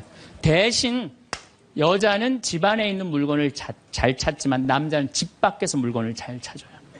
그러니까 여자는 딱 집만 나가면은 깜깜해져. 집만 나가면은. 그래갖고 남편이 3년 전에 너무 경치 좋은 데를 데리고 갔어. 근데 여자들은 3년 전에 간 데 기억 못 해요. 다시 3년 전에 똑같은 데 데려가도 이렇게 말합니다. 여자들은 여보 여기 너무 멋있다. 어떤 년이랑 여기 왔어? 자기 데리고 3년 전에 왔는데. 그러니까 남자들은 여기서 여보 오늘 평창 우리 가자 그러면 남자는 딱 머릿속에 평창, 용인, 신갈, 영동고속도로, 원주, 평창들은 머리에 그려져요. 근데 여자들은 딱 평창 아무 생각 없어요. 그냥 나오는 거예요. 그냥 아무 생각 어디 있는지 몰라요. 그래서 남자들도 이런 면에서는 이해를 해야 돼요. 여자가 말이 많은 거 당연한 거예요. 언어 능력이 뛰어나니까. 또 길을 못 찾는 거 당연한 거예요. 집안에서 살림은 잘하지만은 공간 인지 능력이라는 게 떨어져요. 그래갖고 그냥 거기 찾아오라고 해도 못 찾아오잖아요. 근데 남자들이 병신 같은 게 그것도 못 찾느냐고 이렇게 말할 필요가 없다는 거예요. 우리 마누라는 집안에서 물건은 잘 찾고 집 밖에서는 길을 못 찾는구나. 나는 집 밖에서 길을 잘 찾고 집안에서 물건을 못 찾고. 서로 이해가 되면은요 크크크 치치치 카카카 하고 안 싸워요. 서로 이해가 되면은 서로 안 싸우게 돼 있어요. 서로 이해가. 근데 우리는 서로 상대방, 남자의 특성, 여자의 특성을 모르기 때문에 상처 주는 말을 하는 거예요. 자, 결정적으로 문제가 또 하나 있어요. 피부에 문제가 있어요.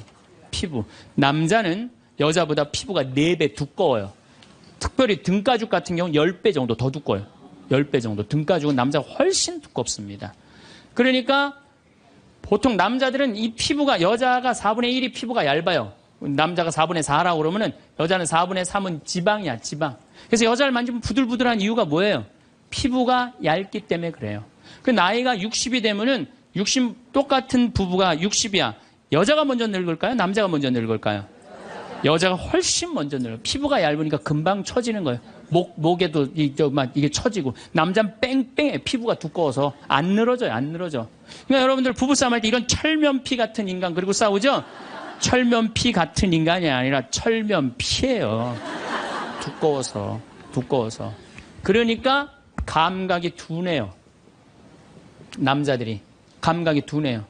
저는 어렸을 때 성당에 교리 배우러 가잖아요. 교리 배우러 가면은요, 토요일 날 이제 교리 배우러 가면은 막 중고등학교 때 여자애들이 만나면 막 깍지 끼고 막 팔짱 끼고 막 끌어안고 난 이해가 안 됐어요. 왜냐면 우리 남자들은 팔짱 끼고 끌어안고 그런 거 안 하거든요. 왔어? 잘 지냈어? 이걸로 끝이지. 근데 여자애들은 막 서로 끌어안고 저는 그 중학교 때 쟤네들이 무슨 성적으로 문제가 있나 이런 생각이 들었어요. 근데 더 이해가 안 갔던 건 뭐냐면은 그렇게 여자애들 셋이서 막 끌어안고 막 난리를 치다가 화장실에 오줌 누러 갈 때 3명이 팔짱 끼고 같이 가는 거. 난 그게 이해가 안 되더라고요.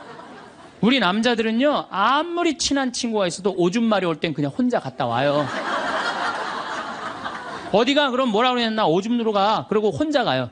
남자들이 아무리 친해도 야, 오줌 마려우니까 우리 오줌 누러 같이 가자. 이런 남자 한 명도 없어요. 근데 여자들은 야, 우리 화장실 가는데 같이 가자. 그러고 가요, 같이. 그러니까 보통 여자들이 이게 무슨 얘기냐면 이마만큼 다정다감한 존재. 여자들이 다정다감하기 때문에 여러분들 우리 자매님들 제가 성당에서 그런 거 참 많이 봐요. 이렇게 얘기해보면 남자들은 서로 마주보고 얘기를 해요. 근데 여자들은 성당에서 보면은 친한 자매들을 보면은 말이 통하고 마음이 통하잖아요. 그럼 바로 옆에 가고 허벅지 기대고 같이 기대면서 등짝을 쳐가면서 얘기해. 어머 맞다 얘. 네 말이 맞아 얘. 그러니까 피부가 4분의 3 여자가 겨울에 추위를 잘 견디는 이유도 이 지방층 때문에 여자 훨씬 잘 견뎌요. 그래서 여자들이 난 겨울에 막 반팔 입고 다니면 저것들 뭐야 이랬거든요. 근데 이게 지방층이 있기 때문에 추위를 덜 타는 거예요. 근데 이 지방층은 어떤 역할을 하냐면 포옹을 하잖아요. 그럼 남자는 피부가 4배 두껍기 때문에 감각이 둔해요. 포옹을 해도. 좋은지 나쁜지 잘 몰라요. 근데 여자는 딱 끌어안으면 10배 압박감을 느낀대. 10배. 여자가 10배 행복한 거 남자고 여자가 끌어안으면은 처음엔 남자가 신기해서 끌어안지만 나중에 시간이 지나면 여자가 자꾸 끌어안으려고 그러는 거야. 느낌이 좋으니까. 그러니까 감각이 둔한 남자하고 감각이 센서티브한 예민한 여자하고 한 집에서 살면요 갈등이 있게 돼 있어요. 갈등이. 남자는 점점 안 만지려고 그래. 점점 안 만지려고 그러고 여자는 자꾸 만지려고 그러고 느끼려고 그러고. 그러니까 보통 집에서 남편이 아파서 눕잖아요. 그러면 아내들이 난리가 나요. 여보 어떻게 해? 이렇게 아프면. 그래갖고 막 얼음찜질도 해주고 배도 만지고 다리도 주물르고 별걸 다 해요. 호들갑을 그야말로 떠는 거죠. 남자는 너무너무 기분이 좋은 거야. 아내가 그렇게 해주니까. 근데 반대로 아내가 아파 눕잖아요. 그럼 남자들이 어떻게 할 줄을 몰라요. 기껏 한다는 게 한 5m 떨어져 갖고 많이 아파?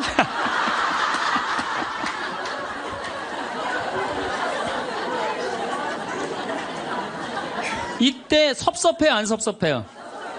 제가 이런 상담을 정말 많이 받았어요. 신부님, 내가 병원에 입원해갖고 누웠는데 남편이 와갖고, 남편이 이제 저녁에 이제 퇴근하고 와갖고 한다는 게 문 딱 열더니, 아이 참, 어떻게 하면 좋아? 아이 참, 이거 어떻게 하면 좋아? 그리고 난 나가서 담배 한 대 피고 올게. 그리고 나가서 한참에 담배 한 대 피고 오더니 또 방에 들어와, 병실에 와갖고, 아이 참, 어떻게 해줘? 나 갈게. 그리고 간대요. 그때 섭섭한가, 그때.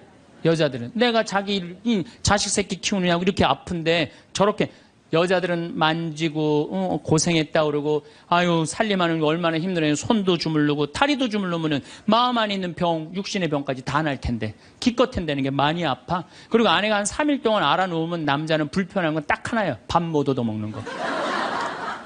짜장면을 시켜 먹어야 되나, 짬뽕을 시켜, 라면을 끓여 먹어야 되나.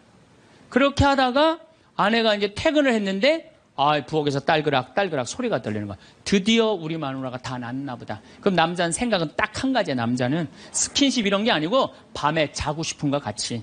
그래갖고 그냥 잠결에 아내 가슴에 손을 싹 댔는데 아내가 이 말하면 이 가정은 끝난 거예요. 남편 손을 딱 때리면서 내 몸에 손 대면 죽을 줄 알아, 이씨.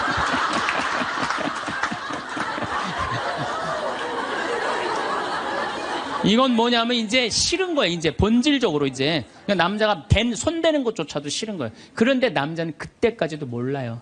내 아내가 얼마나 나한테 애정이 식어 있는지, 어떻게 찬 얼음이 돼 있는지 몰라요. 그러니까 귀싸대기를 맞을 때까지 모른다니까요.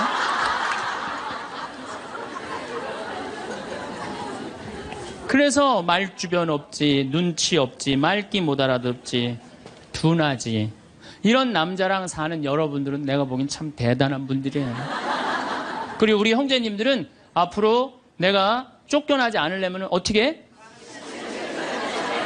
시키는 대로 하고 살아요. 시키는. 비법은 그것밖에 없어요. 우리 스킨십이 얼마나 중요하냐면은 진머만 연구를 하고 원숭이 있잖아요. 원숭이 연구를 해보면은 원숭이가요 만지지 않고 엄마 없이 아무것도 안 하면요 금방 죽는데요. 근데 엄마가 만져주고 인형 같은 엄마라도 계속 만지는 애들은 건강하대. 사람도 똑같대요. 만져고 이렇게 뽀뽀해주고 이렇게 애들을 그냥 끌어안아주고 이런 애들은 감기도 안 걸리고 설사도 안 걸리고 기침도 안 한대요. 사람은 만지는 게 그렇게 중요한 거예요. 근데 우리나라 사회는 만지는 훈련이 안 돼 있어요. 이게 잘못 훈련이 돼 있지 또. 만져도 잘못 만져갖고 이상하게 감옥에 들어가고 막. 가족끼리 다정한 스킨십이. 저는 요즘 집에 가면 어머니 아버지 꼭 안아줘요. 헤어질 때도 꼭 안아줘요. 너무너무 좋아요. 저도 좋고 아버지 처음에 어색해 하시더니 요즘 잘 안아요. 요즘 아버지도. 얼마나 좋아요. 우리 자매님들 많은 분들이 신부님 참 혼자 사는 거 힘들지 않느냐고 이렇게 물어보는 분들이 있어요. 저는요 이렇게 물어보고 싶어요. 종자가 완전히 다른 두 종자가 한 집에서 사는 게 힘들어요? 한 종자가 한 집에서 그냥 사는 게 힘들어요? 어느 게 힘들어요? 종자가 완전히 다른 두 종자가 한 집에서 사는 게 힘들어요. 부부로 사는 게 쉬운 일이 아니에요. 그래서 30년, 40년, 50년 그 안 맞는 거 맞춰가면서 산다는 게 쉬운 일이 아니에요. 기적이에요. 맞아요. 그래서 우리 여기 자매님들 여러분들만 맞추는 거 아니에요. 사실 남편들도 맞춰요. 그러니까 남편한테 좀 기분 좋은 소리 해주세요. 남자는요 말에 너무너무 녹아나요. 그러니까 남편한테 무슨 소리를 남자들이 제일 좋아하는지 제가 알려드릴게요. 여보, 당신 죽으면 나도 따라 죽을게. 이 말에 남자들은 뻑 가요. 네. 뭐라 그러면서 여보, 난 당신 믿고 살아왔는데 난 당신 없으면 난 아무것도 아니야. 당신 죽으면 나도 따라 죽을 거야. 그러면요, 남자들은 기분이 너무 좋아요. 따라 죽는다면은. 그리고 실질적으로 통계적으로 보면은 부부 금슬이 너무 좋은 부부가 이렇게 하는데 보통 아내가 먼저 죽으면 한 80살 넘어서 아내가 먼저 죽으면 부부 금슬이 너무 좋은 부부는요, 남자들이 6개월 이내에 죽는데요. 거의 같이 죽는데 통계적으로 그렇대요. 그런데 놀라운 건 부부 금슬이 너무 좋은데 할아버지가 먼저 죽으면 할머니들은 안 죽는데요. 그러니까 아니 할아버지들이 확인할 길이 있어? 죽으면 그냥 따라 죽을게. 그럼 남자들은 너무너무 행복하대요. 그래서 보통 정이 없는 부부가 한 집에서 살면은 정막강산이래. 나이 60, 70 넘어가고 한 집에서 살면 정막강산이래. 그런데 할머니가 먼저 돌아가시고 할아버지만 살아있으면 이건 망막강산이래. 망막강산. 그런데 할아버지가 먼저 돌아가시고 할머니만 살아있으면 이건 뭐냐면 금수강산이래. 금수강산.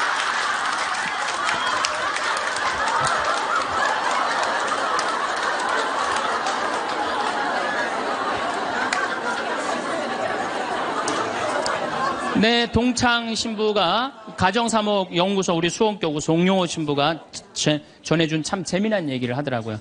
이게 이제 아빠들이 이제 아버지 학교를 운영하고 계신데 아빠들이 이렇게 하다 보면은 아빠들이 보면은 자식들한테 애정 표현을 안 하잖아요. 한번 안아주고 뽀뽀해주고 이래야 되는데 안 하잖아요. 그러니까 숙제를 내준대요.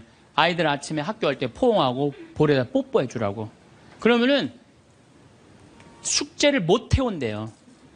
아들들은 막 도망가고 엄마는 딸들은 그런데 엄마한테 엄마 아빠가 미쳤나 봐. 날 끌어안고 막. 이게 가정이 아닌 거예요. 가정이 아닌 거예요. 그러니까 우리는 가족끼리 서로 말도 안 통해. 대화도 안 해. 그리고 이 스킨십도 없어. 그러니까 모양만 식구지 서로 애정이 없는 거예요. 서로 애정이 없는 거예요. 그래서 여러분들 이제 왜 우리가 심각하느냐. 제가 21세기는 노인의 시대라고 그러잖아요. 옛날에 50살 때까지 살 때는 아무 문제가 없었어요.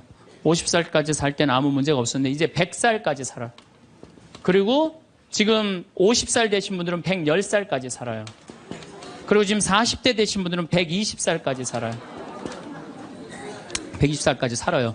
요즘 우리 수원교구에 신부님, 부모님들 이렇게 돌아가시는 거면 97, 98, 94, 93 다 그래요.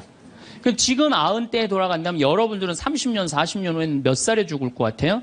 110살, 120에 돌아가시게 돼 있어요. 그러니까 의술이 축복이 아니에요, 늙어서. 의술은 저주예요, 늙어서는. 네. 100살 넘어갖고 죽고 싶은데도 의학으로 연명을 시키잖아요. 그런데 만약에 50살에서부터 100살, 50년 동안 내 남편을 이해를 못해. 내 아내를 이해를 못해. 그래갖고 서로 답답하다고 크크크 치치치 카카카 이러고 싸우면서 50년을 사는 게 좋아요? 아니면은 남편이 말을 좀 안 해더라도 우리 남편은 맘마디밖에 못하는 사람이니까 내가 이해를 해야지.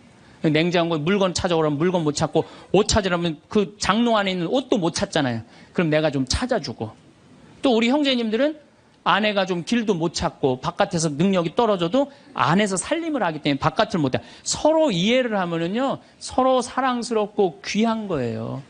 그냥 상대방한테 잘 할 수 있는 거죠. 상대방한테.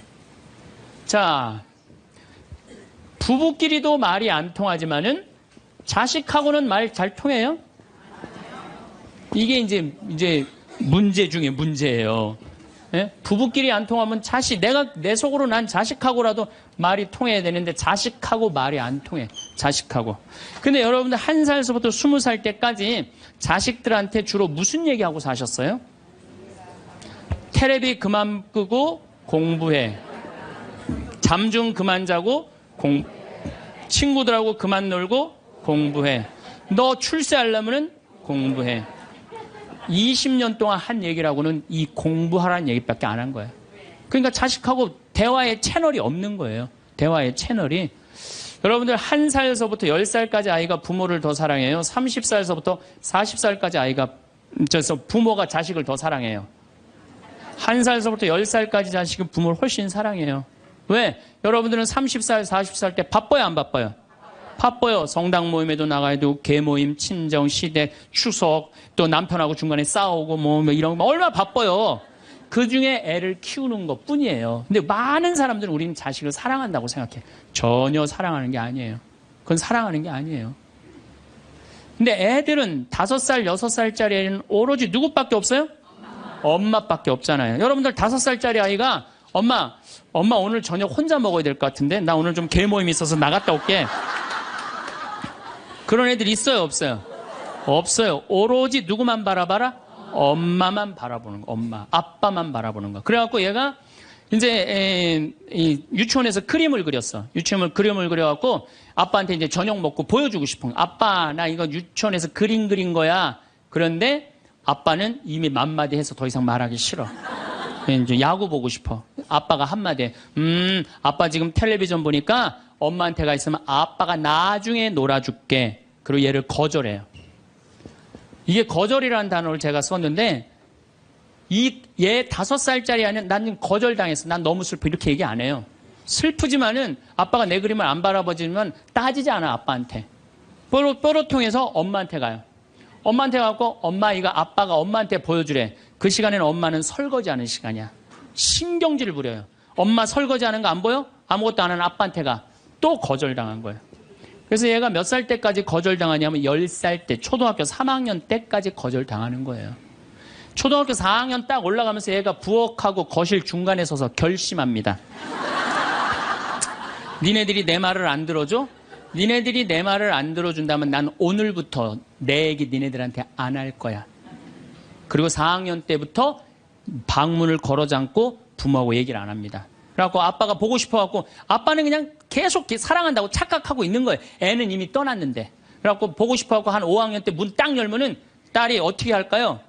눈을 흰눈동자 95% 까만 눈동자 확 뒤집고 내 방 왜 노크도 없이 들어오냐고. 그럼 대부분의 아빠들은 이때 뭐라고 표현? 저거 사춘기가 시작됐다고. 천만의 말씀이에요. 여러분들이 10년 동안 애를 밀어냈기 때문에 애가 자기 살 길 찾아간 거예요. 사춘기가 아니에요. 근데 많은 경우는 우리나라는 제가 사춘기 때 튀어나간다고 그래요. 제가 뭐 미국이나 캐나다나 호주나 이렇게 보면은 거기 사람들은 퇴근하면 집에 무조건 들어와야 돼요. 다른 데 갈 데가 없어요. 그러니까 계속 애들하고 어울리는 거야. 거기 대부분의 아이들은 참 부모하고 다정해요. 근데 우리나라는 다정한 자식하고 부모하고 다정한 중고등학교 애들 내가 본 적이 거의 없어. 100명 중에 한두 명 볼까 말까야. 대부분의 애들이 이상하게 부모를 밀어내요. 왜 저렇게 밀어낼까? 가만히 생각을 해보니까 부모가 밀어낸 거야. 부모가 애들 얘기를 안 들어준 거야. 많은 사람들이 저한테 그래요. 신부님 어쩜 그렇게 말을 잘하느냐고. 그런 얘기를 참 많이 해요. 강의를 잘하느냐고. 제가 한 번은 저 파주의 경기도 저기 교장 교감 선생님 연수 때 내가 강의를 갔어. 한 200명쯤 되는 교장 선생님들이야. 44살 때. 그분들 표정이 뭐 저런 게 우리 60살 먹은 교장들한테 강의를 왔느냐 그런 표정이에요. 근데 내가 강의를 한 20분 했는데 자세가 바뀌시더라고. 끝났는데 기립박수를 받았어요. 성당 안 다니는 교장 선생님들 저한테 와갖고 신부님 말을 신학교에서 가르치느냐고. 저는 신학교에서 가르치는 게 아니라 내가 가만히 생각해보면 나는 어렸을 때 아버지가 내 얘기를 참 잘 들어줬던 것 같아. 내가 무슨 말만 하면 아버지가 그렇게 웃으면서 들어주셨어요. 지금도 아버지가 이제 82살이신데 지금도 집에 가갖고 내가 막 수다를 떨면은 그렇게 기쁘게 들어주세요. 시끄러워 그만 떠들어 이 소리를 난 잘하면서 한 번도 들었던 적이 없던 것 같아요. 한 번도. 그리고 막 나는 어렸을 때 아버지 목젖 만지는 걸 그렇게 좋아했어요. 목젖이 이렇게 튀어나와 너무 신기하잖아요. 100번을 만져도 그냥 계셨어요. 그리고 아버지가 수염이 많아요. 우리 집이 수염이 많아요. 우리 사부자가 하루만 수염 안 깎고 앉아있으면 깜깜해요. 네. 그렇게 수염이 많아요. 우리 집이. 어렸을 때는 아버지 수염 만지는 게 그렇게 좋았어요. 그래갖고 근데 아버지가 한 번도 거절을 하신 적이 없어. 거절을. 그러니까 난 어렸을 때 어머니가 막 내 얘기를 들으면 그렇게 아주 그냥 자지러지게 좋아하셨어요. 그러니까 내 얘기를 즐겁게 들어줬던 부모님한테 난 거절당했던 기억이 별로 없어요. 그런데 요즘 아이들은 많은 경우 부모한테 거절당하면서 살아요. 거절하면서 뭐라? 빨리 들어가서 공부해. 너 지금 이럴 시간이 어디 있어? 들어가서 공부해. 그러니까 애들이 거칠어지는 거예요. 거절당하니까. 그러니까 말이 안 통하는 거, 말이. 부모 자식이 말이 안 통해요. 그러니까 여러분들도 자식들하고 대화할 줄 몰라. 그래갖고 오늘 이제 강의 들었어. 그러면은 엄마 오늘 뭐 명동에 강의 어떻게 뭐 신부님 뭐 강의 들으러 갔다는데 어땠어? 그러면은 대부분의 우리 엄마들이 이렇게 말합니다. 좋았어. 어떻게 좋았어? 그냥 좋았어. 빨리 들어가서 공부해, 너. 대화할 줄 모르는 거예요, 대화할 줄. 엄마, 오늘 뭐 명동에 뭐 평창에 신부님 왔다는데 어땠어? 내가 엄마가 강의를 들었는데 사람은 말에 등급이 있대. 말씀이 있고 말씨가 있고 말투가 있는데 나는 너를 이렇게 키우면서 말투를 던졌던 것 같아. 그래서 엄마가 참 많이 반성을 참 많이 했어. 그래서 우리 이 귀한 딸 이게 5억이래. 우리 지금 10억이 앉아서 밥 먹자. 어?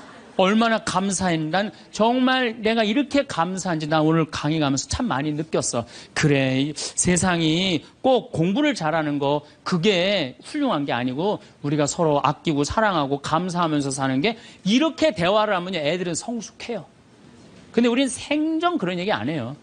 내가 다음 주에 이 얘기를 다시 정말 심도 깊게 말씀을 드릴 거예요. 얼마나 우리가 자식 교육을 잘못하고 있는가. 대화다운 대화를 하지 않아. 그러니까 말이 안 통하는 거야. 부부끼리도 말이 안 통하고 부모 자식끼리도 말이 안 통하고. 그러니까 집에 들어가서도 답답한 거야. 내 얘기를 털어놓을 데가 없으니까. 또 상대방도 답답한 거야. 자기 얘기를 들어줄 사람이 없으니까. 그래서 여러분들 과연 나는 생명을 살리는 말씀을 하나 좋은 열매를 맺는 말씨를 뿌리나 아니면 정말 기분 나쁜 말만 골라서는 말투를 던지나 이거 생각해보고 다음 주에 또 만나도록 합시다. 감사합니다.